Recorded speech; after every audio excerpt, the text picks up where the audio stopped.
Your products are billed as safe enough for schools and hospitals.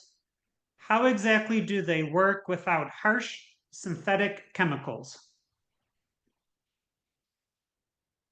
I'm a chemical engineer, and what we call rosemary oil or lemon oil or pine oil or cedarwood oil is really a laundry list of different organic chemical compounds of which I recognize, and we know from experience which one of these has an effect on insects and which doesn't. And we know that from the chemical nature of it and experiments with insects over the years, because some are tuned to different ones. So yeah, we're all using chemical methods, and ours are higher quality. And I think that's the harsh synthetic chemicals, pesticides, are cheaply made from raw oil initially, and that's their niche. They can make them cheap and spray them over billions and millions of acres. And the essential oils are natural. They're harder to make. They're more distilled. They're more refined, and they're just a higher level of material. They're safe for schools or pets. You can spray our products on a lawn and have your kids go out and run out there barefoot. You can spray our products on your lawn or your garden and have the animals go right out there. There is no what they call re-entry time, as you'll see on lots of signs they put in yards or farms or wherever. What we're doing is natural and healthy to begin with. So we just come from a different place. It's effective, but we've had to study it. Don't need harsh synthetic chemicals to do anything. Welcome to the Mother Earth News and Friends podcast. At Mother Earth News for 50 years and counting, we've been dedicated to conserving the planet's natural resources while helping you conserve your financial resources. In this podcast, we host conversations with experts in the fields of sustainability, homesteading, natural health, and more to share all about how you can live well wherever you are in a way that values both people and our Mother Earth. Good day, everyone. I am Kenny Coogan, and joining me on this episode of Mother Earth News and Friends is J.B. Williams. J.B. has formulated sustainable products for agriculture and pest control since 2008. Today, we are digging deeper into sustainable solutions for our gardens, farms, and planet. We're going to be talking about those tiny terrors in our soil and crops, including invasive insects and the myths that keep buzzing around them. Welcome to the podcast, JB. Thanks, Kenny. I appreciate the invite. By trade, I'm a chemical engineer, and I've been a formulator for 2 decades plus, of which the past nearly 19 years has been formulating organic and natural replacements for artificial fertilizers, soil amendments, fungicides, insecticides, and repellents, replacing toxic synthetic chemicals based on oil products with products that are made from the rest of the natural world, be they animal, vegetable, or mineral. Getting people less exposure to toxic chemicals while still performing the same functions as the synthetic chemicals they replace. We have a 1 acre homestead in North Carolina that's very natural. We have a lot of wild flowers and we have all of our vegetable crops. And just the other day, we saw some guy wearing a backpack spraying our neighbor's evergreen trees, which are 15 or 20 feet away from our vegetable crops. And we got a little nervous. Kenny, that happens all across the country, and people can obey organic statutes and be certified organic and do everything right and still have some exposure from their neighbors, their farm neighbors, their golf course neighbors, their neighbors, still get some exposure to toxic chemicals on their foodstuffs that way. And that's why I always say wash your vegetables very well. It's great if they're organic. I certainly advise buying organic, but even wash those because you never know when you're going to get just a little spillover of what you don't want. So let's jump into what are some of the most common invasive insects that are affecting or threatening the crops in the US? Over the past 10 or 15 years, okay, three types of insects have really jumped to the forefront there. And of course, the first is and you have these in Carolina, brown marmorated stink bugs. Okay? That's an invasive pest which came first to this country. It first became a problem about 2005, 2010, somewhere in there. And now we see those all across the country, even here in Florida. Earth Fertilizers blends materials, and we sell through a distributor's network. So I get reports back from all across the country as to what they're fighting right now. And sometimes they tell me what works, and sometimes they ask me what works. But the brown marmorated stink bug has been one of the top three for the past few years. Another one, of course, and you've seen these, and this is in Carolina too, and I'm not sure what part of Carolina you're talking about, but it's the whole state, is the spotted lanternfly. Okay? The spotted lanternfly is another Asian insect that hijacked its way over here or hitchhiked 10 to 15 years ago. And like the brown marmorated stink bug, it might have some kind of parasitic wasp or other natural predator that exists in Asia or Africa, where these bugs had been habituated for many millions of years, but they didn't hitchhike over with them. So we get the scourge without the natural cure that keeps it in check, wherever it's from. When these things get here, they just take off running. And I usually hear about them within a year or two of their initial appearance here. And the third one is the emerald ash borer, but I'm going to widen that to borer insects in general. I see three nowadays that are very common. A pine borer, which is taken for us in Western United States and in Canada, and is a scourge over millions of acres. Of course, its cousin, the emerald ash borer, which is now headquartered in the Midwestern United States. Probably near to half the United States is infested with these emerald ash borers, and borer insects all act the same way. They go to the trunk of a tree, whatever tree they find the tastiest, and bore in horizontally in that trunk surface.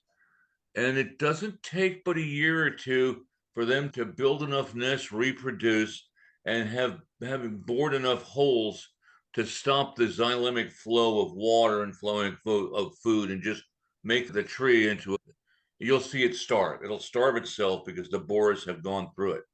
And this happened the first time in 2011. I was familiar with the ash borer and the pine borer, and someone called me. I'm in Weeki Wachee, Florida, down here in the jungle. So when I try these pest repellents and such that I make here, I have a very good experimental ground to test them in. And a lady called me from up the coast in Pensacola and said she had some kind of boring insect in her laurels and her bay trees. Never heard of that. And still didn't when I first did my research. It wasn't until a couple years later where that infestation that she had seen early had come out. But the borer insects go across species. Some of them we can treat with some materials. Others, there aren't any, like the emerald ash borer, not really any natural controls yet. But I think those are the three most common: spotted lanternfly, brown marmorated stink bug, and all sorts of boring beetle insects. And what makes these invasive bugs different from native pests? Is the damage they cause more severe, or are they just trickier to manage? Yeah, I think, Kenny, you're right in the second one. Because these are invasive, meaning they came in from some other part of the world. And as we noted, that other part of the world, they would be part of a food web where they would have a predator or multiple predators keeping them in check. in their native lands.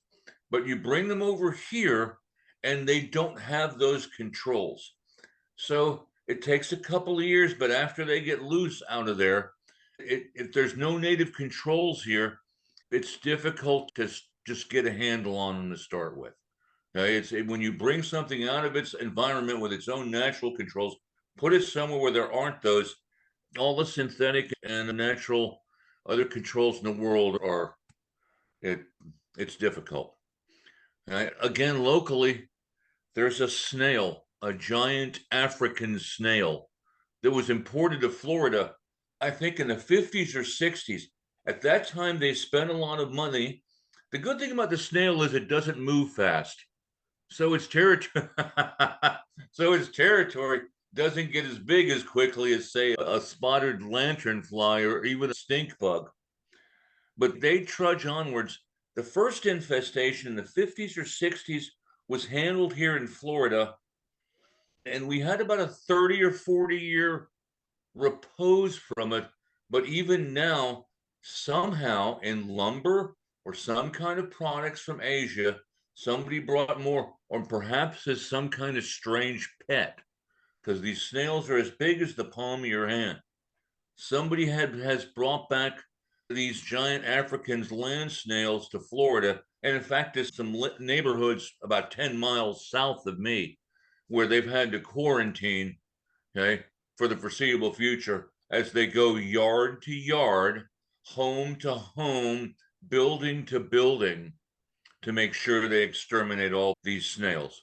So they are tricky to manage once they get in.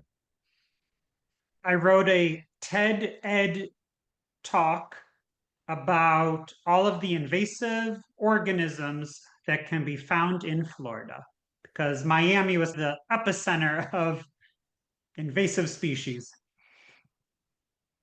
It is. And the Port of Jacksonville, and of course, the Port of Tampa would like to give them a run for their money.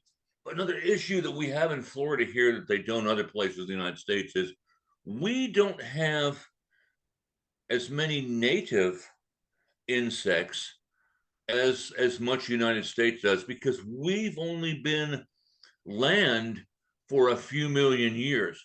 We don't have this 500 million or billions of year history as other land masses do for these bugs to rise up and still be under control. Everything's new here. You let something loose here, and it's probably going to go for you for a while. Okay, and that goes from a African land snail to a giant reticulated python. Yeah, all who will be loose in the same acre of land in the glades. yeah, there's lots of niches to be filled in Florida. Yes. Yep. Now, your products are billed as safe enough for schools and hospitals. How exactly do they work without harsh synthetic chemicals? These terms, harsh synthetic chemicals, it sounds bad, but the oils that we use to make up our products are really another cocktail of chemicals. I'm a chemical engineer, and what we call rosemary oil or lemon oil or pine oil or cedarwood oil is really a laundry list of different organic chemical compounds of which I recognize, and we know from experience which one of these has an effect on insects and which doesn't. And we know that from the chemical nature of it and experiments with insects over the years, because some are tuned to different ones. So yeah, we're all using chemical methods, and ours are higher quality. And I think that's the harsh synthetic chemicals, pesticides, are cheaply made from raw oil initially, and that's their niche. They can make them cheap and spray them over billions and millions of acres. And the essential oils are natural. They're harder to make. They're more distilled. They're more refined. And they're just a higher level of material. They're safe for schools or pets. You can spray our products on a lawn and have your kids go out and run out there barefoot. You can spray our products on your lawn or your garden and have the animals go right out there. There is no what they call re-entry time, as you'll see on lots of signs they put in yards. or farms or wherever. What we're doing is natural and healthy to begin with. So we just come from a different place. It's effective, but we've had to study it. Don't need harsh synthetic chemicals to do anything. I do get frustrated when I see labels that say chemical free because everything is made out of atoms and molecules, and therefore everything is made out of chemicals. Yes, absolutely. It's all language in it. So safe enough for schools and hospitals, yeah, safe enough for people and pets. Mhm. No re-entry time and no harsh synthetic chemicals. I am really into carnivorous plants, and they have a chemical called chitinase, which breaks down chitin. And I noticed you use a unique ingredient called chitosan. Can you explain how that works in pest control and plant health? Yeah, I'd love to. You've mentioned chitin, and of course the enzyme that plants and animals use to break it down when it's presented as foodstuff is chitinase. Chitosan is a chitin material that's been processed a little bit to modify it chemically, and it too, but it still occurs in nature as chitosan. Chitin occurs in bug shells and human nails and other coatings for animals and plants and in microbes. Chitosan, which is very closely related, they're both polysaccharides, okay, occurs in some fungi and other microbes too. They just use this different variant. But you can make chitosan from chitin, which is what we do. It's a sustainable material and has many wonderful properties, which would be certainly enough for a whole nother podcast. Okay. How that works in pest control is chitosan is a wonderful antimicrobial. It's a wonderful antibacteriostat. It's a wonderful antifungal. And it also has effects on those effects are well known. And we use them as in our products because the EPA just approved chitosan 18 months ago as a natural antimicrobial, as a natural antibacterial, as a natural coating for anti-fungal coatings, mold and mildew. You can take a solution of chitosan, paint it, pressure wash your driveway, paint it with the chitosan, and the mold won't come back. It'll prevent it from recolonizing. So that's how our product Shell Power, which is a state registered fungicide and microbicide, acts. And we use that in ag. We use that against fungus in lawn and garden. We use it in as these antimicrobial, antifungal products in a whole wide variety of applications. And it also comes in insect pest control because it acts as an extender for our products. So there's a lot of uses for it. It's natural, sustainable, non-allergenic, and a wonderful addition. I'm glad the EPA, knowing this for so many years, they've been able to use chitosan in many other industries. Pest control is tightly regulated, and it was only in 2023 that they finally allowed us to market it as an antimicrobial and antifungal. And these products are just coming on the market now. And one more thing about plant health. Chitosan is an excellent plant growth stimulant.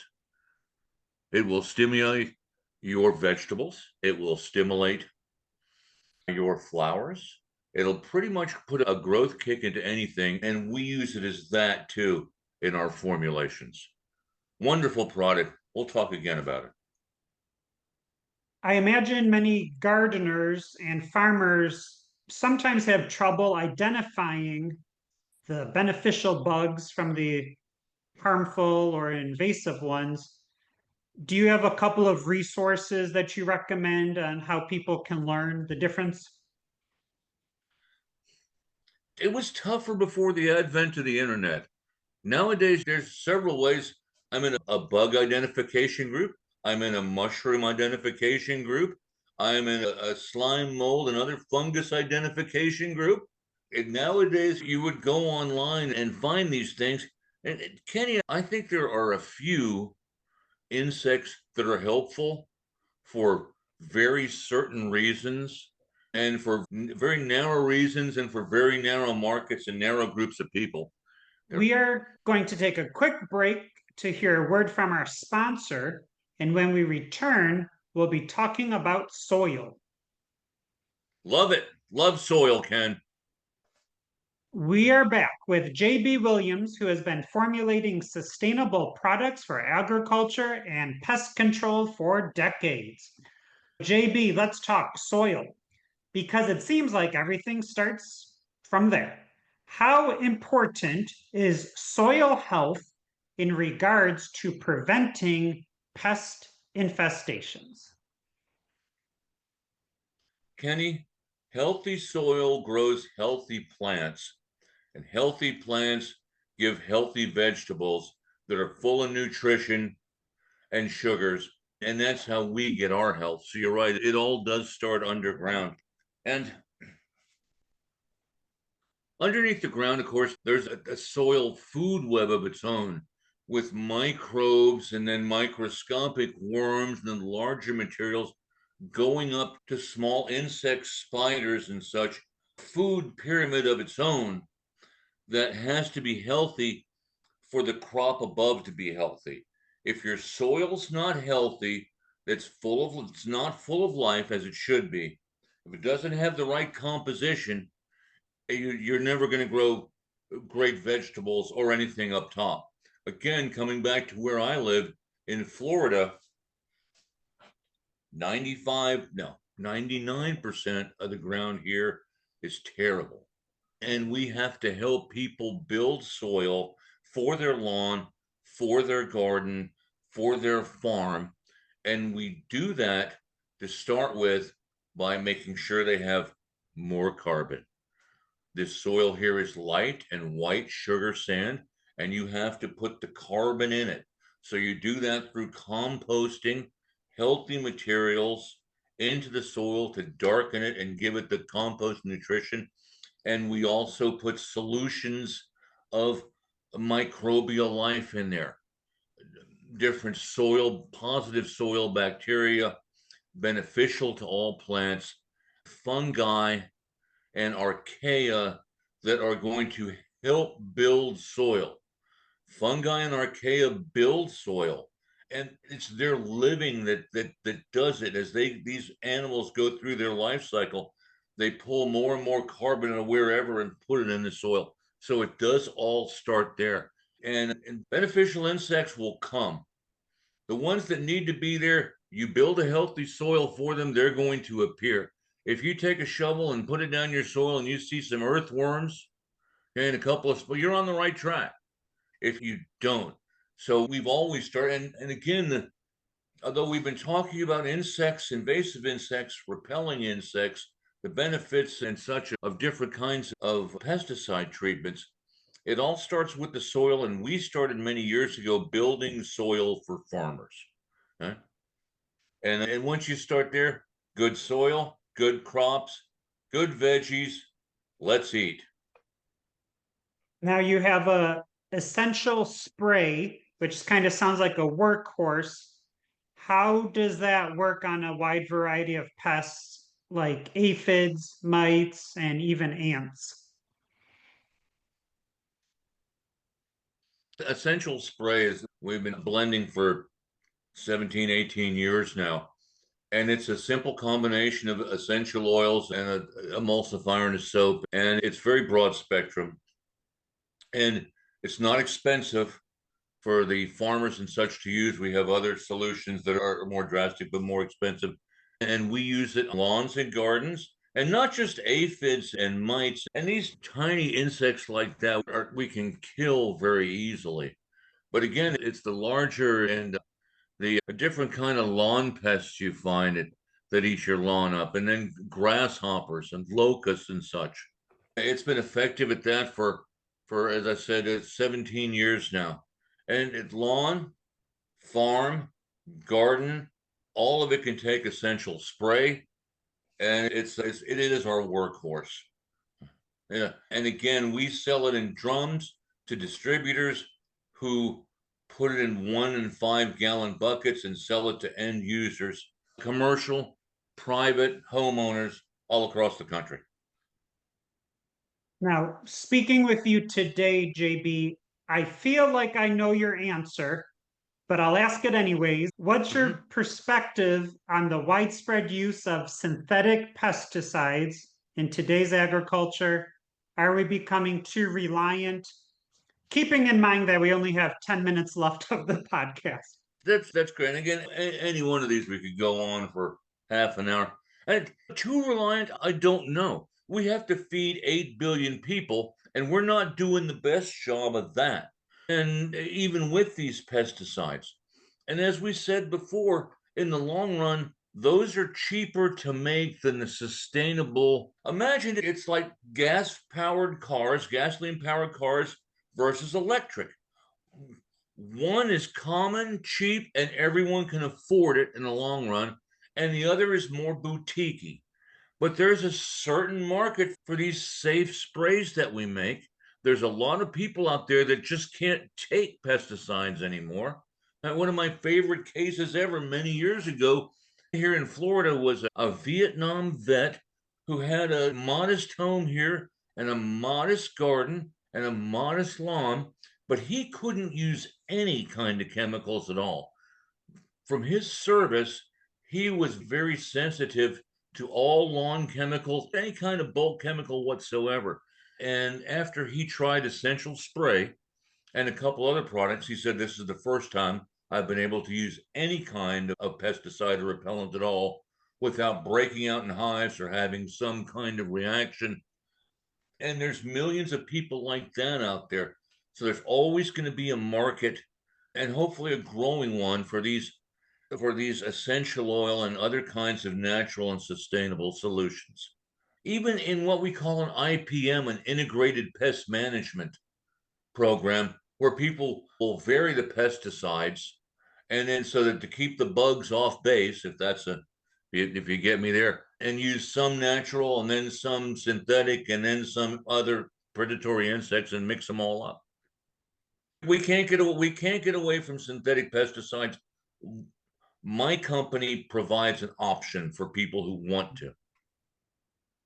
Can you talk about pollinator safety? There's a huge concern about protecting the native bees and butterflies and beneficial insects. How Yes. would a chemical differentiate between the good bugs and the bad bugs, or can it? No, it can't. Can the bugs tell the difference between these chemicals? Yes. But I want to back up for a minute. This is a problem when you have harsh synthetic pesticides which kill anything it touches. My products and these essential oil products are more repellents. So we are doing what I call building a bubble of repellency over your house, your yard, your garden, your farm, your golf course. And these bugs will come smell these products and detect whatever particular compound in the oils they don't like and turn around and go the other way. Butterflies and bees are odd in the fact that they have different flower oils that attract them because that's what they do for a living, is bounce from flower to flower. And yet they're still repelled by others. But we're lucky in the fact that you put our material down, you're not going to be killing these things unless you just happen to spray oils on one. And that's not good. But we don't have a lot of problem with the bees or the butterflies. We are building a repellency bubble to take care of mosquitoes, stink bugs, ticks, biting insects, and leaf-chewing insects. Before we wrap up, what innovations or trends in sustainable pest control are you most excited about on the horizon? I'm excited about chitin only being available to market it for the past year and a half. It being sustainable and inexpensive to start with. I think we're going to find a lot of uses for it as we go through the years, seeing how it complements in addition to the obvious antibacteriostat, antifungustat, and antimicrobial aspects of it, and to see what it does certainly in combination with other materials for larger pests like that. IPM, I just mentioned, is a program of mixed pest management that needs to be used more often. And I'd like to think that the giant companies are going to come in with us and help us market in these products and get away from what's killing people. That may be an idle hope there. That may be more wishful thinking. Last question today. What are the biggest misconceptions people have about bugs and pest control?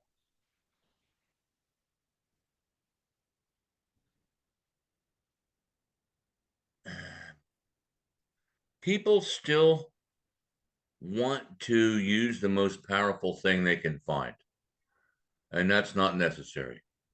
It's not difficult to kill aphids or mites. You just have to find them and make sure you treat them and look under all the leaves and then keep at it. You don't have to go find the most powerful thing you can find, spray it on there, and change the life of your garden, change your plants, change what you have to eat. Right? So gardeners should use more soil health, more plant health, and you will have less insects. When you farm organically and grow organically or use natural methods, okay, you will have healthier plants, less prone to infestation. So, like your mom always said, make sure you eat your vegetables. An apple a day keeps the doctor away, and you won't get sick. So, a little bit of ounce of prevention and healthy growing, and these folks will be reaching for the ortho very rarely in the future. Thank you so much, JB, for sharing your expertise and helping us see bugs in a whole new light. Kenny, I've enjoyed my time and good talking to you. Talk to you again. And thanks to all of you for listening, whether you're battling beetles in your backyard or keeping aphids off your arugula.